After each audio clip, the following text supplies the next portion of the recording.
computer. That's it. So here we Hello. go. All right. Hello, everybody. I'm happy to see you all. I'm so delighted to have this opportunity. We can't wait. Rose, would you like me to introduce you now? Of course.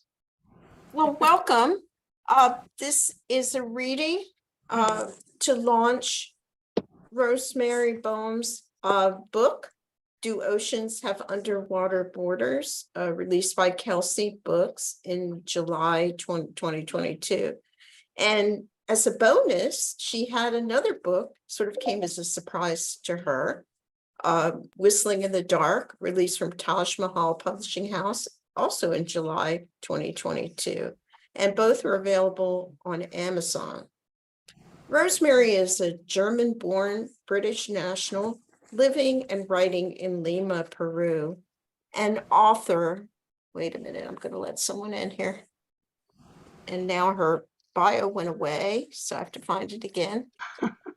And author of 2 novels, as well as 6 poetry collections. Her poetry's been published widely in mostly U.S. poetry reviews, online and in print. And she was twice nominated for a Pushcart. Wow. Take it away, Rosemary, and then I'll let in this person who wants to get in. Okay, here we go. This book is about everything. And I think the poems will speak for themselves, so I don't think that any of them need an introduction. I invite you to ask me about any of them afterwards.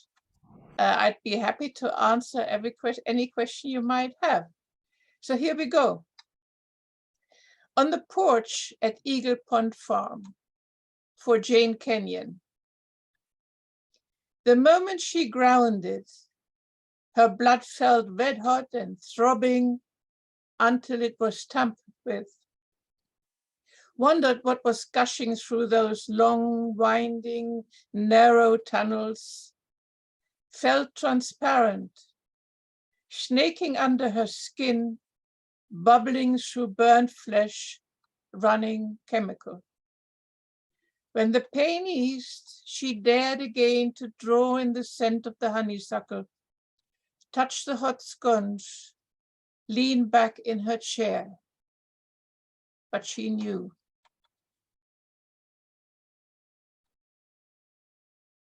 And this one is called She Had Asked for a Court Order. The ice was singing under her wheels and deep inside her bones. She had chosen to drive north and north. The winter tires bit into the thin layer of snow which barely covered the glare, blinding her wherever the wind had swept the white dust from gelid roads, which had been a dull gray the night before. The thermostat said 3 below zero, the radiator barely getting the inside of the Subaru above that. She left her gloves at the last motel. She wondered vaguely why her fingers were blue. She couldn't stop herself from moving at speed. No other cars were out on this Arctic, bright Sunday morning. A murder of black rose into that white on white as she passed, startling her. She stepped onto the brakes, leaning back, stiffening her arms. Low branches unloaded their winter weight. She could hear scratches on metal. It occurred to her that he'd be furious again and that she wasn't ready for another beating. When the car sank slowly into the lake, the world became dark, and she thought with a smile that maybe she had forgotten to turn off the stove.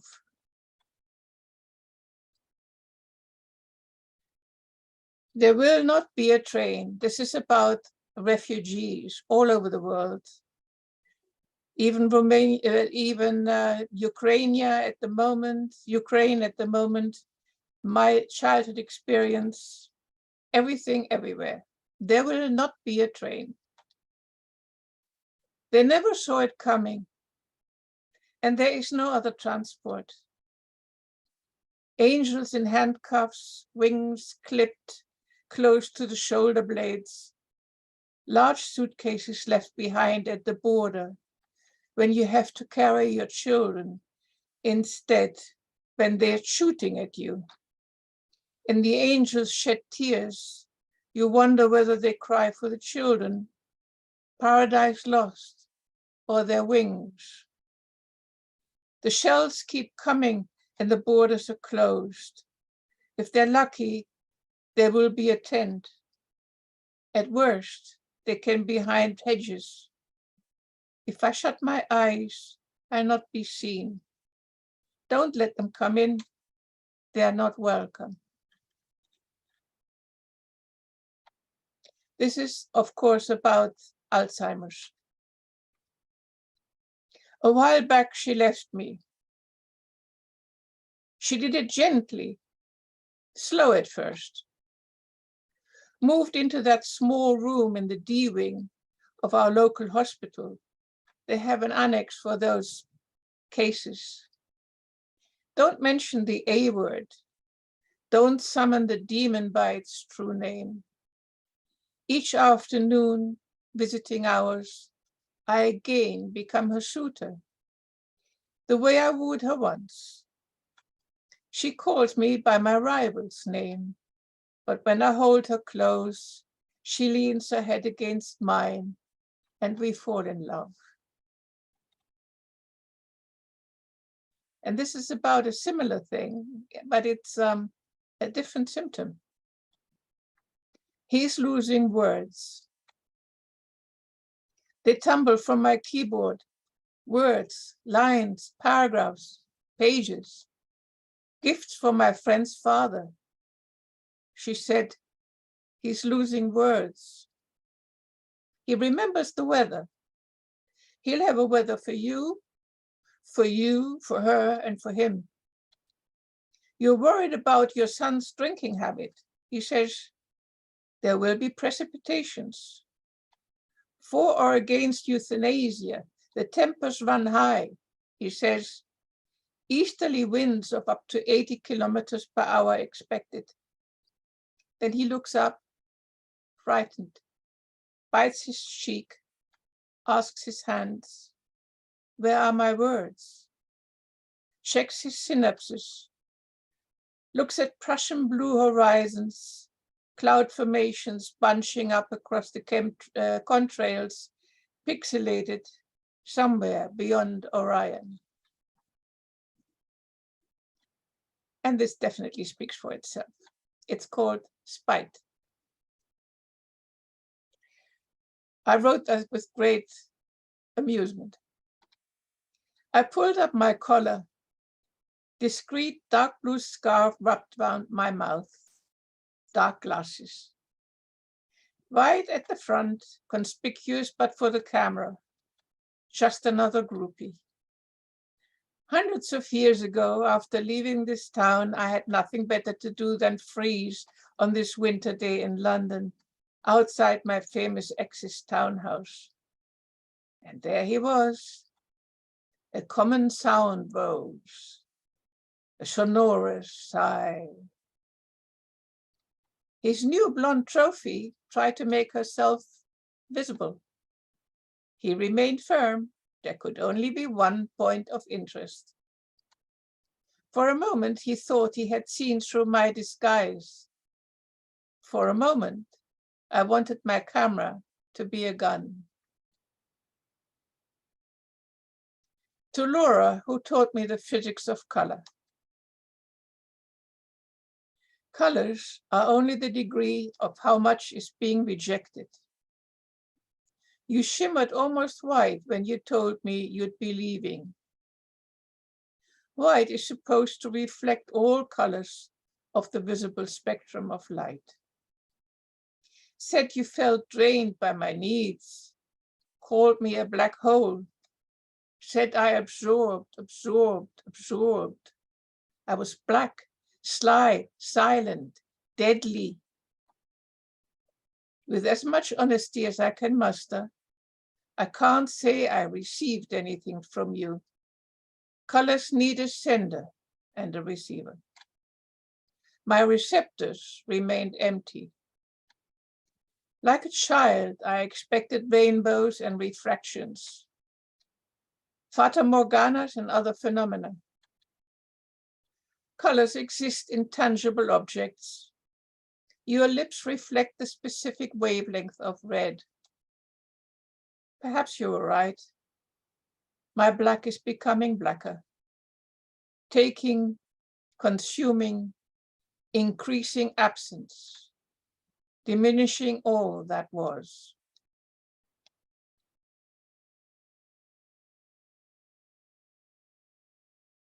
While I prepare lunch, my lover sulks. He's been clouding over for a couple of days now. If only the storm were breaking. I'm 45 and fed up. While I'm cubing the onions, he opens another beer. I wipe my nose and cheeks with the back of my hand. More weeping. Attacking the tomatoes, I'm beginning to feel in control. I stick my sharpest knife into the belly of the mackerel and slice through muscle and skin. My face is distorted in the bowl of crimson water. My hand slides into that silver body, empties it of all life. When I feel his breath in my neck, I turn. Knife in my bloody hands, I'm ready to excise the boil.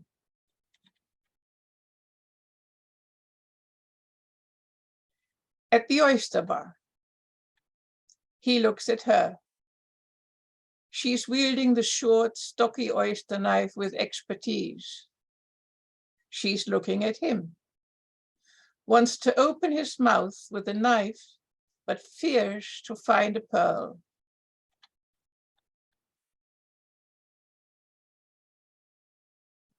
Coming tomorrow, bringing a friend. Her son wrote, bringing a friend. Must show this girl. Liver, breadcrumbs, eggs. He used to love liver dumplings. Her hands to her elbow, white like Mother Hulda's, a pinch of salt, broth. She wipes a strand of gray from her glistening forehead. Her cheeks flushed from love. Pot roast, of course, and spätzle. She marinated the beef yesterday. Add onions, carrots, and celery. What time is it? Oh dear. There he is, tall, tanned. She didn't think she could make such a beautiful son. There's another face, a shy, crooked smile. Her son pushes him forward. Mom, meet Sebastian. She wipes her hands on her apron. And I leave you with a title poem, which I also wrote with great fun. And I want to leave you on a smile rather than, well. Do oceans have underwater borders? Do mermaids speak Indian or Atlantic? How do the waters know where to turn back? How do turtles who don't take a blind bit of notice know where they are? Perhaps there's a Pacific border police. No salmon allowed beyond this point. Can you make out the different oceans from space? What's Gaia's name for the South China Sea? As the whales breach from north to south and back again, I imagine them saying in deep whale-sized voices, thank God, Hubert, they didn't ask for our passports when we crossed into the Arctic Sea. That's it. I hope you enjoyed it.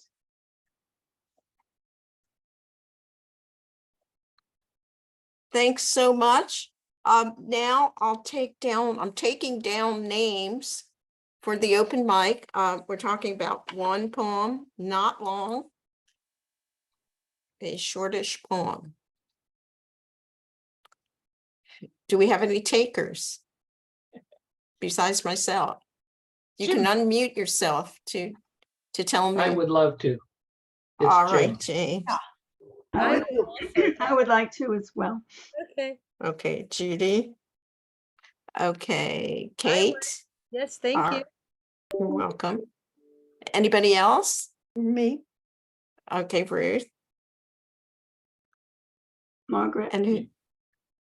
Margaret? Okay, I can't see you, so you're gonna have to speak to me. Unmute yourself. Okay. Okay, who else? Do you still have? Marianne? one? Yeah, Yeah, good. yeah, everybody's gonna get to read one poem. Everybody who wants to. Anybody else?